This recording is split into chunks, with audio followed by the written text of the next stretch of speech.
ঠাকুর শ্রীরামকৃষ্ণ আধ্যাত্মিক জীবনের গূঢ় তত্ত্বগুলি সহজ সরলভাবে ভক্তদের কাছে ব্যাখ্যা করতেন। এইরূপ একটি গল্প আমি আপনাদের কাছে আজকে পাঠ করে শোনাচ্ছি। গল্পের নাম হাতি দেখা। রাজবাড়ির হাতি বেরিয়েছে পথে। সকালবেলা। রাজার হাতি তো কি তার সাজগোজ, গায়ে সোনার গয়নাপত্তর, পিঠে হাওদা, তার উপর বসে সোনার ছাতা ধরে আছে একজন।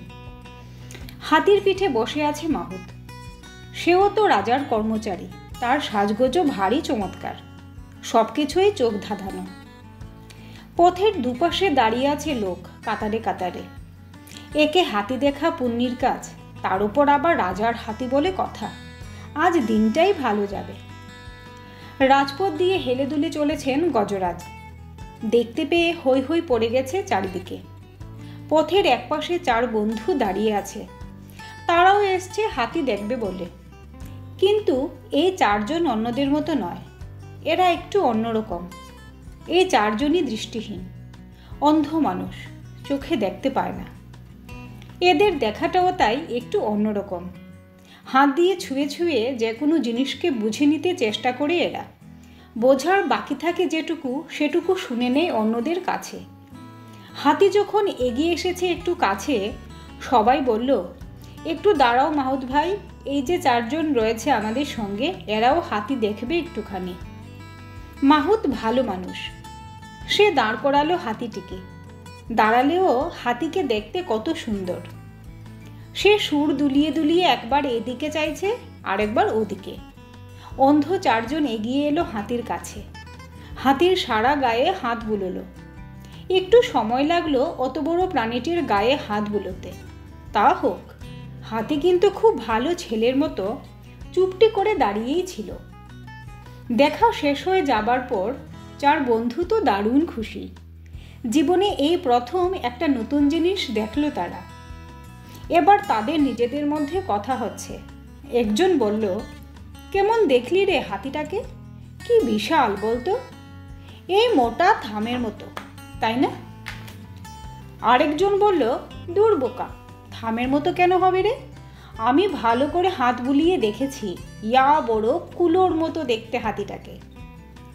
3 নম্বর বন্ধু বলল, আরে না না, জলের বিশাল জালার মতোই তো ওকে দেখতে, আমি ভালো করে হাত বুলিয়ে দেখেছি তো। চতুর্থ বন্ধু যে হাতির সুরে হাত বুলিয়েছিল, সে বলল, তোরা কেউই কিন্তু ঠিক বলছিস না, আমি দেখেছি হাতিটাকে খুব ভালো করে, ইয়া মোটা লাঠির মতো ওটা। কারোর কথা কেউই মেনে নিতে চাইছে না। এ বলছে আমি ঠিক জানি, ও বলছে আমার কথা ঠিক।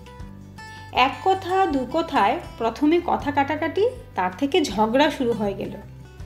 আর তারপরে শুরু হয়ে গেল মারামারি। ব্যাপারটা অনেক দূর গড়িয়েছে দেখে একজন এগিয়ে এলেন। তিনি প্রথম থেকেই এদের ব্যাপার স্যাপার খেয়াল করছিলেন। বুড়ো মানুষ, খুব বিচক্ষণ। তিনি কাছে এসে বললেন, এই তো বেশ ছিলে তোমরা, হাতি দেখছিলে মন দিয়ে, এখন কি হলো বলো তো, মারামারি কেন? এর কথা শুনে মারামারি থামল। তাকে বুঝিয়ে বলল সব কিছু। ভদ্রলোক হেসে বললেন, ও এই ব্যাপার? হ্যাঁ, তোমরা যেভাবে দেখেছো হাতিটাকে, তাতে মারামারি হতেই পারে, কারণ তোমরা তো কেউই ঠিক ঠিক দেখোনি ওকে। ও কি এইটুকু প্রাণী নাকি? তোমরা কেউ দেখেছো ওর সুর, কেউ দেখেছো কান, পেটটাই শুধু দেখেছো কেউ। আবার আরেকজন ওর থামের মতো পায়ে হাত বুলিয়েছে। আরে বাপু, এই সব কিছু জুড়লে যা হয় সেটাকে বোঝার চেষ্টা করো, তাহলে বুঝতে পারবে হাতিটা আসলে কেমন। তাদের ভুল হয়েছে বুঝতে পেরে বন্ধুরা আর ঝগড়াঝাটি করল না। মূল কথা হলো, ঈশ্বর এইরকমই, কেউই পুরোটা বুঝতে পারে না। যে যেরকম দেখেছে, যে যেরকম করে ঈশ্বরকে বুঝতে পারছে, তার কাছে ঈশ্বর ঠিক তেমনই।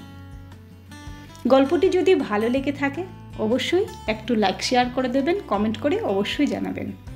ধন্যবাদ।